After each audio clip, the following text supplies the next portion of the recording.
I'm Storm Tracker ET meteorologist Austin Haskins with your Wednesday weather forecast. It was an active day, not only across the Chippewa Valley, but across most of the upper Midwest in terms of severe weather. I zoomed out the view here. These are the storm reports over the last 24 hours. And you can see within this box right here, 475 reports of wind, hail damage, and even some tornadoes as well. Of course, the worst of the tornado and hail damage was down in parts of Iowa. And now we zooming in into our area within this box, about 46 reports of wind and tree damage and some power lines down as well. And there was a report, at least by the public, of a tornado touchdown near the community of Unity on the Clark-Marathon County line south of Abbotsford and Colby.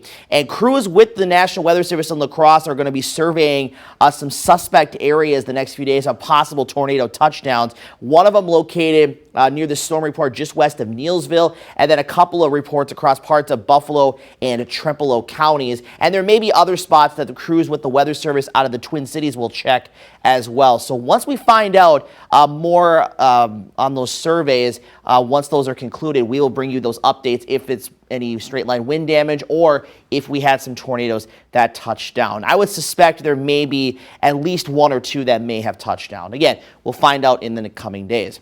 Now, as the system has departed, we're still going to have some impacts with it for today. In terms of the wind, it has been breezy throughout the morning. It's going to stay that way throughout the day with sustained winds anywhere averaging about 10 to 20 miles per hour, gusting at times 25 to 35 miles per hour. But by this evening, the wind will finally start to taper off. A lot of clouds around this morning. We'll start to clear it a little bit as we head towards lunchtime into the afternoon, but there's going to be a little bit of energy around that will allow for a few pop-up showers and maybe a thunderstorm or two to develop during the afternoon hours. But by this evening, we are much quieter. Tomorrow looks great. Lots of sunshine. We'll start the day down in the 40s, so a refreshing start to the day. So maybe if you want to open up the windows for a few hours this evening or tomorrow morning, would recommend doing so. And then in the afternoon, we're going to warm up pretty quickly into the 70s and in some spots even getting to that 80-degree mark. Lots of sunshine. Clouds will increase as we head into Friday morning ahead of the next system.